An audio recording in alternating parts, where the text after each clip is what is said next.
Hey everybody, this is Claire, and this is Small Joyful Things. As always, I go to thrift stores, or I go to estate sales, or sometimes I buy things from Craigslist, and I look for things that either personally appeal to me or that I think might be interesting, and I want to find out more about them. Then I obviously tell you guys about them. So here's what I've got today. So I have a twofer, and I have two little jars. And I know they don't look like much right now. I'll just turn them down so you can see them a little bit better.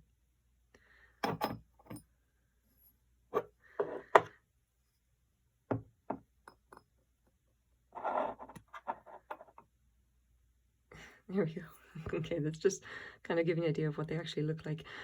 These are two Redware jars that I found. These are kind of an interesting thing because I found them in two different thrift stores about 3 weeks apart, and maybe like half an hour's drive of distance. Like I found them just in very different places. Like definitely like, you know, not together, which is very unusual because it looks like they're definitely by the same person. So this one I found first. This one I found in one of the Value Villages, and I spent $4.99 on it. This one I found in a completely unrelated thrift shop, like a bit more in the middle of Vancouver, and I paid $4 for this. And I basically paid $4 for this because I looked at it and thought, someone did that's the same as the other one that I've got. And I decided that, you know, I wanted to get them both.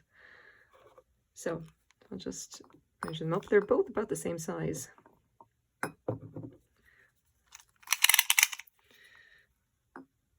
There's about maybe 3 3/4 inches across. And I don't want to risk actually dropping one, so that's about 5 1/4 inches high. And maybe a little bit more with the lid. I'm just going to see if I can do this very carefully. Can I possibly? So we'll say about 7 inches tall with the lid. The lid's quite high on that one. Now they're both like roughly about the same size. This one's going to be about, well, maybe a little bit shorter than that. So it's going to be about maybe 6 inches. Now, if you actually take a look at them, I'll leave that guy alone for a second. So there is absolutely no markings because, of course, there are no markings. That would be too easy.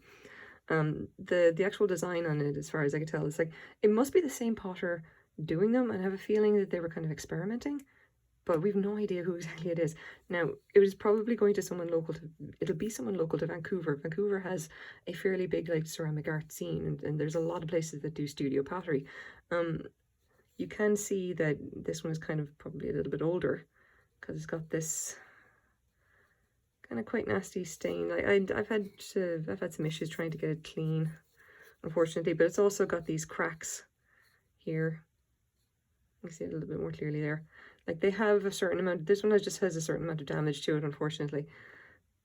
It is in pretty good condition otherwise. It's a lovely looking jar, and the inside, you can see the shine there. The inside has been glazed, which means that it can be used for food, which is very nice. I can't actually decide whether, like, I think they were kind of experimenting with the lids as well, because it seems like this one maybe goes with this jar and that one maybe goes with that one. I don't know, to be honest. So put that one down. This one I think is the nicer one. You can see that there's a very slight difference in the color. Like this one is a very slightly darker shade of brown. This one though is, again, no marks at all on it. This one though is in very nice condition. Again, glazed on the inside. And instead of this, we have this lovely slipware design. This as far as I know is ceramic slip. It's basically like very wet kind of clay, and they basically just kind of slap it on. This is all raised, and they make the designs of that. And this one is a much more elaborate design, and it's on the front and the back, and it is exceptionally nice.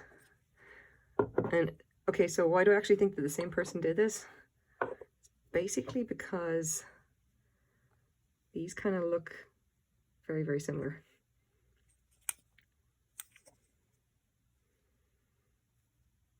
Same kind of style. I'm actually not sure how they did this. That's the worst part. Is like I know kind of how they did that. They basically just kind of painted it on. How they did this, I have no idea. I'm wondering, did they put a stencil over it and then just kind of paint it on and then glaze it? I just really don't know. I'm not sure. It's such a kind of interesting piece. Now the lids as well, if you take a look at them, these are all like, these are very nicely made. And kind of, you can see on the inside here, if I get the light, I'm not really, yeah, the light's not going to behave, unfortunately. God damn you. Hold on. Let's just move the light a little bit. No, is that going to work? No. Okay, well, that's maybe a little bit better. You can see there that these are obviously been hand thrown, like the lid at least, and you know, probably these as well. Very nicely done. Put my light back over there somehow. Okay. So yeah, lotus flower. I think between the two of them, I actually quite like this lid a little bit more. If we just compare them. That one maybe is maybe a little bit more crude. And I think they're definitely just kind of just trying something out. Now, kind of asking the question, like, what would these actually have been used for? And the thing is that I kind of don't know. Obviously, if they're glazed on the inside, they can be used for food use. A little bit of a chip there, unfortunately. But like, what, maybe it could have been used for tea. That was my first thought in actually picking this one up. I said, oh, it's a tea urn. Like, it must be. Look at that. It has to be. But this, I don't think actually fits kind of closely enough for a tea urn. Like, I really don't know. It's kind of hard to say. Usually when I see tea urns, they have a more tightly fitting lid than this, even if they don't have any kind of silicone and everything there to make an airtight seal. They usually have quite a close lid. So it's interesting, kind of begs the question. So anyway, big question: what am I going to be doing with them? Now, for the record, I spent quite a while trying to figure out if like who might have made these, or were they anything in particular. I couldn't. I got nothing. Just they're too unusual, and every possible combination I went through with my Google Foo to try to figure out what they were basically came back with nothing. I found a few examples that maybe could possibly be like, there's some kind of older examples of like antique English like stoneware and earthenware that kind of has a bit of this style, but it's definitely not that. Like, this is like modern. This is someone doing art pottery.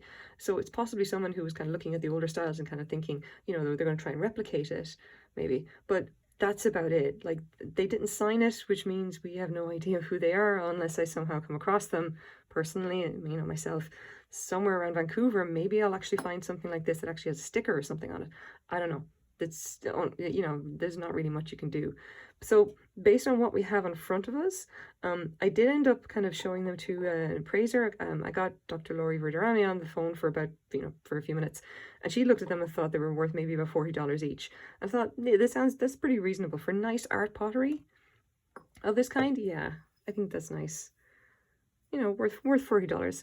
I will not, however, be selling this particular pair. These are going to a friend of mine who I think would very much like some decorative jars to place some of her herbs in. I showed them to her. She said they were beautiful, so I thought, look, consider it a present, and I'll drop them off the weekend. So that's where these are going. I'm quite sure that they will be appreciated, and they will certainly be used for a good purpose, and you know, that's about all I can ask for. So, here's my small joyful thing for the day. Thank you very much for watching. Bye bye.